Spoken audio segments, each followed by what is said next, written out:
इसके बाद ईसा गलीलिया में ही घूमते रहे। वो यहूदिया में घूमना नहीं चाहते थे, क्योंकि यहूदी उन्हें मार डालने की ताक में रहते थे। यहूदियों का शिविर पर्व निकट था, इसलिए ईसा के भाइयों ने उनसे कहा, ये प्रदेश छोड़कर यहूदिया जाइए, जिससे आप जो महान कार्य करते हैं उन्हें आपके वहां के शिष्य भी देख सके। जो नाम कमाना चाहता है वो छिपकर काम नहीं करता। जब आप ऐसे कार्य करते ही हैं तो अपने को दुनिया के सामने प्रकट कर दीजिए, क्योंकि उनके भाई भी उनमें विश्वास नहीं करते थे। ईसा ने उनसे कहा, अब तक मेरा समय नहीं आया है, तुम लोगों का समय तो सदा उपस्थित है। संसार तुमसे बैर नहीं कर सकता, किंतु वो मुझसे बैर करता है, क्योंकि मैं उसके विषय में ये साक्ष्य देता हूं कि उसके काम बुरे हैं। तुम पर्व के लिए जाओ, मैं अभी इस पर्व के लिए नहीं जाऊंगा, क्योंकि मेरा समय अब तक पूरा नहीं हुआ है। उन्होंने ये कहा और वो गलीलिया में ही रह गए। बाद में जब उनके भाई पर्व के लिए जा चुके थे, तो ईसा भी प्रकट रूप में नहीं, बल्कि जैसे गुप्त रूप में पर्व के लिए चल पड़े। शिविर पर्व में ईसा का भाषण। यहूदी लोग पर्व में ईसा को ढूंढते हुए कहते थे, वो कहां है? जनता में उनके विषय में चोरी छिपे बड़ी चर्चा चल रही थी। कुछ लोग कहते थे वो भला मनुष्य है, कुछ कहते थे नहीं, वो लोगों को बहकाता है। फिर भी यहूदियों के भय के कारण कोई उनके विषय में खुलकर बातें नहीं करता था। पर्व के आधे दिन बीत जाने पर ईसा मंदिर जाकर शिक्षा देते थे। यहूदी अचंभे में पढ़कर कहते थे, इसने कभी पढ़ा नहीं, इसे ये ज्ञान कहां से प्राप्त हुआ? ईसा ने उन्हें उत्तर दिया, मेरी शिक्षा मेरी नहीं है, ये उसकी है जिसने मुझे भेजा।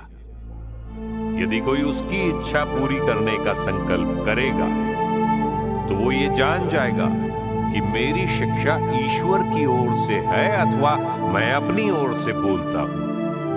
जो अपनी ओर से बोलता है वो अपने लिए सम्मान चाहता है, किंतु जो उसके लिए सम्मान चाहता है, जिसने उसे भेजा, वो सच्चा है और उसमें कोई कपट नहीं है। क्या मूसा ने तुम्हें संहिता नहीं दी?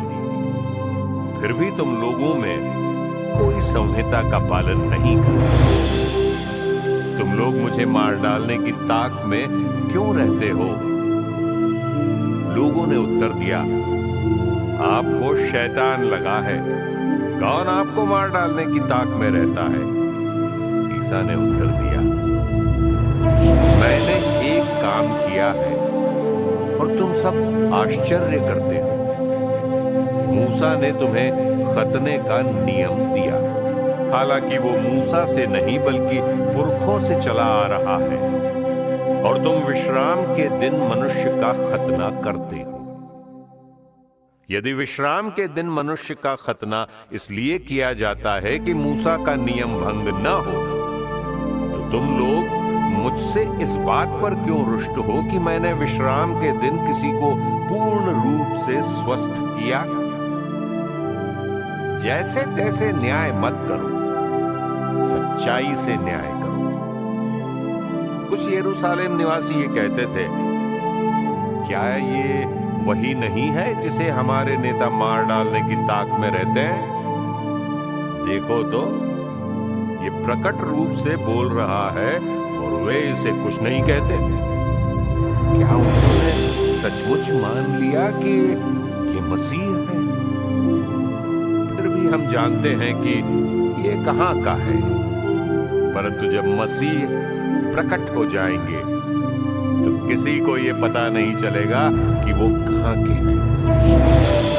ईसा ने मंदिर में शिक्षा देते हुए पुकार कर कहा, तुम लोग मुझे भी जानते हो और ये भी जानते हो कि मैं कहां का हूं। मैं अपनी इच्छा से नहीं आया हूं। जिसने मुझे भेजा है वो सच्चा है।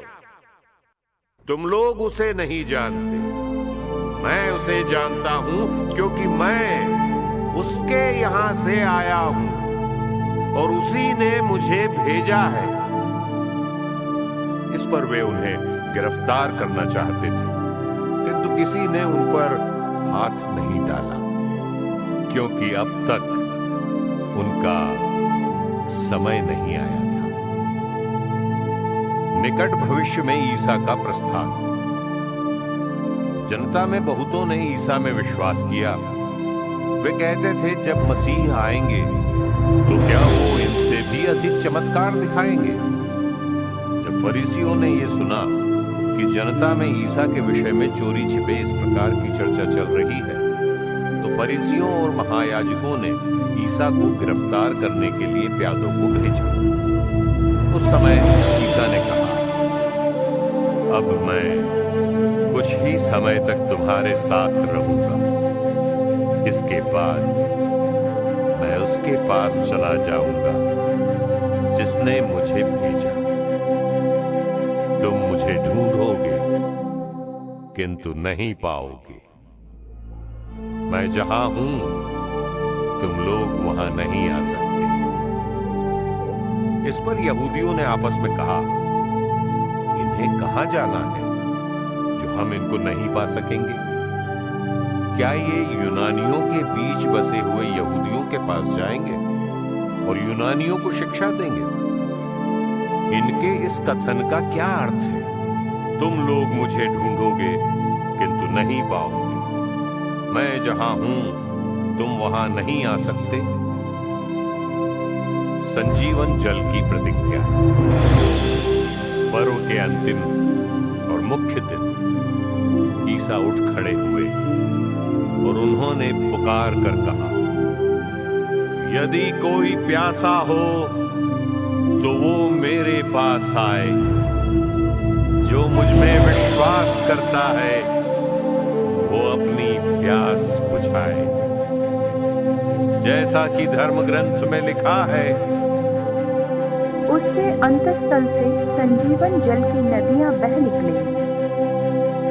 उन्होंने ये बात उस आत्मा के विषय में कही जो उनमें विश्वास करने वालों को प्राप्त होगा।